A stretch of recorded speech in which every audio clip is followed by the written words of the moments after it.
अबे आ गए थे 8-10 हो गए थे, वो कटे से हो गए थे।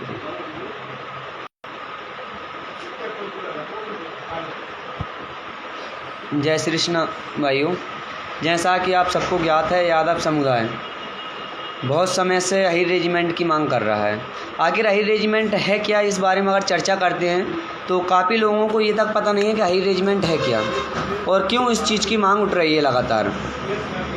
जैसा कि आप सभी को भी ज्ञात होगा, काफ़ी सालों से यादव समाज अहीर रेजिमेंट की मांग कर रहा है। तो हमारा उद्देश्य क्या है अहीर रेजिमेंट को लेकर?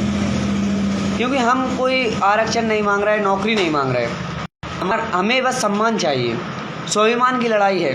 तो मैं सभी से अनुरोध करता हूं कि अधिक से अधिक लोगों को शेयर करते जाएं। और अहीर रेजिमेंट की मांग को लेकर एक बड़ी मुहिम छेड़ी जा रही है आज के टाइम पे, और काफ़ी युवा आकर्षित हो रहे हैं इसकी ओर। लेकिन युवा जुड़ क्यों नहीं पा रहा है, इसका एक रीज़न है कि अभी तक 80% लोगों को ये भी जानकारी नहीं है कि अहीर रेजिमेंट आखिर है क्या, अहीर रेजिमेंट क्यों चाहिए हमें। अभी तक सेना में कई लोग ये भी बोलते हैं कि ऐसा कोई संविधान में प्रावधान नहीं है कि अहीर रेजिमेंट का गठन किया जाए। तो फिर अभी तक जो 36 रेजिमेंट बनाए गए हैं वो क्यों? आप खुद सोच सकते हो। अभी तक 36 रेजिमेंट हैं सेना के अंदर। अगर सेना के अंदर रेजिमेंट नहीं होते तो हम रेजिमेंट की मांग नहीं उठाते। हमारे वीर अहीरों के परम कथा आपने वैसे भी सुनी होगी, हमारा इतिहास ही पता नहीं है कुछ लोगों को। तो रेजांगला का युद्ध हो, कारगिल का युद्ध हो, सन 1972 का युद्ध हो, 1962 का युद्ध हो, 1999 का युद्ध हो, ऐसा कौन सा युद्ध हुआ है जिसमें हमने भूमिका ना निभाई हो, जिसमें वीर अहीरों ने बलिदान ना दिया हो? और अभी भी हम यही कहते हैं कि हमें सम्मान दीजिए, बस ओनली सम्मान की बात है, स्वाभिमान की बात है। आला उदल वीर अहीर हुए हमारे सन 1962 का वो दृश्य याद करके आप खुद एक सोचने लायक बात है कि कैसे 114 वीर हीरों ने 3000 सैनिकों के सामना किया होगा। चीन के 3000 लैसपेट चीनी सेना थी वहाँ पर, 1400 लोगों को मारा था। भारत के हाई कमान ने उनको आदेश दे दिया था कि अब हम सक्षम नहीं हैं, आप वापस आ जाइए। लेकिन उन्होंने एक ही बात कही, वो 114 वीर अहीर वहाँ पे चीन के खिलाफ युद्ध छेड़ते हुए यही एक बात कही उन्होंने कि जय दादा किशन की, अब हम पीछे नहीं हटेंगे। और जब उनको देखा गया, जब 3 महीने बाद उनको देखा तो उनके हाथों में कहीं बंदूक, कहीं गोला, कहीं कारतूस, किस तरह के दृश्य रहा होगा। और 114 सैनिकों में से 112, 2 अन्य सैनिक थे, 112 वीर अहीर हमारे थे। जब इतनी बड़ी कौम, हर युद्ध में हमारा योगदान है, तो फिर क्यों नहीं हमें अहीर रेजिमेंट मिले? और अगर अहीर रेजिमेंट मिलता है तो उसमें स्पेशल निकले जाती हैं जगह, इतनी वैकेंसी अहीर लोगों के लिए। जब हमारे लिए 30,000 सेना में जगह निकलेंगी, हमारे 30,000 वीर जाएंगे सेना के अंदर, क्यों नहीं? कहाँ पे हमारा योगदान नहीं रहा? ऐसा कौन सा युद्ध है जिसमें यादवों के वीर अहीरों ने अपनी भूमिका नहीं निभाई? और लगातार आप जैसे देख रहे होंगे, जगह जगह इसका ज्ञापन, धरना प्रदर्शन हो रहा है और काफ़ी तेज़ी से लोग आवाज़ उठा रहे हैं। और मैं भी काफ़ी दिनों से गाँव में जाकर लोगों को यह पहले बताया तो जाए, लोगों को कुछ तो पता भी नहीं है कि अब वीर अहीर रेजिमेंट की मांग क्यों उठा रहे हैं, हमारा इतिहास क्या है। 1962 का युद्ध देखिए, चीन और भारत का कैसे लड़े थे युद्ध। एक उंगली देने को तैयार नहीं होते लोग। उनने 114 शहीद दिए हैं, हमने 114 जाने दिए हैं, पीछे नहीं हटे। और एक और ख़ास बात, एक भी व्यक्ति के, जब 3 महीने बाद वहाँ पर जाकर देखा गया तो एक भी व्यक्ति के पीठ पर गोली नहीं थी। सोचिए आप खुद, एक भी व्यक्ति की पीठ पर गोली नहीं थी, सभी ने अपने सीने पर गोली खाई थी। और 3000 चीनी सैनिकों को दौड़ाया था, 1400 सैनिकों को मार गिराया था। 1999 का युद्ध, मेजर योगेंद्र सिंह यादव, आप सभी को पता होगा, 17 गोली खाने के बाद भी, 17 गोली के खाने के बाद भी जिंदा है और आज भी सेना में अपनी सेवा दे रहे हैं।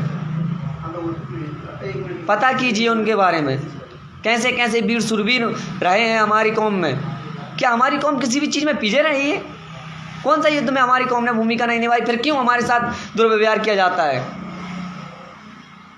जब राष्ट्रगीत लेके जाते हैं, याद करो कुर्बानी, कोई सिख, कोई ईसाई, कोई जाट, फिर कहाँ गए अहीर नहीं थे क्या? जागना होगा हमको, लड़ना होगा सरकारों से, हम मांगना होगा हमको, क्योंकि जब तक हम नहीं जागेंगे, जब तक युवा पीढ़ी आगे नहीं आएगी भाइयों, जब तक कुछ नहीं हो सकता। और ऐसी कौम के लिए मैं शर्मिंदगी महसूस करूंगा अगर आप सब एकत्रित नहीं होंगे। और मैं सभी से अनुरोध करता हूं कि इस 18 तारीख जो आने वाली है नवंबर में, अहीर दिवस जिसको मनाया जाता है, अहीर धाम जो कि हमारे राजस्थान में स्थित है, उस दिन हम एक बहुत ही बड़ी राष्ट्रीय मुहिम का, राष्ट्रीय आंदोलन करने जा रहे हैं। सभी से मैं अनुरोध करता हूं कि सभी अधिक से अधिक लोग इस मुहिम में जुड़ें और अहीर रेजिमेंट के लिए मांग उठाएं, गाँव में जाएं, लोगों को बताएं आखिर अहीर रेजिमेंट हमें क्यों चाहिए, क्या उद्देश्य है। हमें सम्मान चाहिए, हमें नई हम नौकरी नहीं मांग रहे, हम आरक्षण नहीं मांग रहे, हम नहीं कह रहे हमें पैसे दो।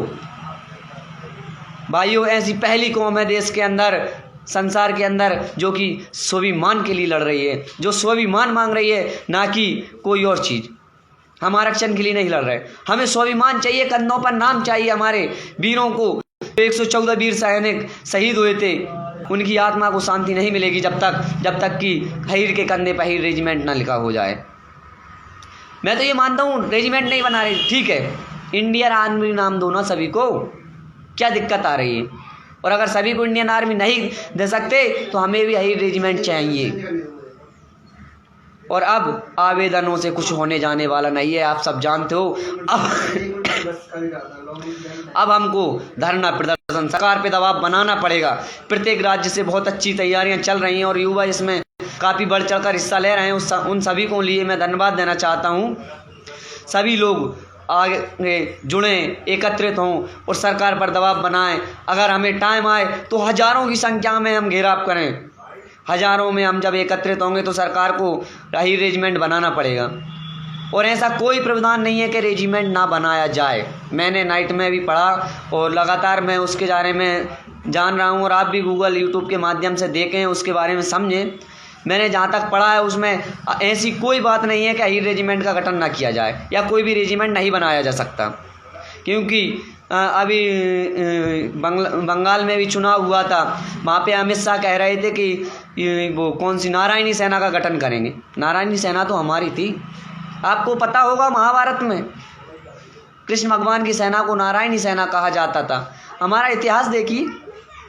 और मुझे काफ़ी अच्छा लगा जो यादव समाज एकत्रित हुई, जो भी चंद लोगों ने जो समाज को टारगेट कर गालियाँ दी गई थी छतरपुर में, उनके खिलाफ मैं गर्व से कहता हूं कि पहला व्यक्ति अगर छतरपुर के बाद कहीं ज्ञापन दिलवाया दिया तो मैंने दिया। मुझे देखकर 10 लोगों को और दिलवाया और आज पूरे एमपी के अंदर वो मुहिम छिड़ी कि सारे यादव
पालन करें भी कुछ ढंग के लिए।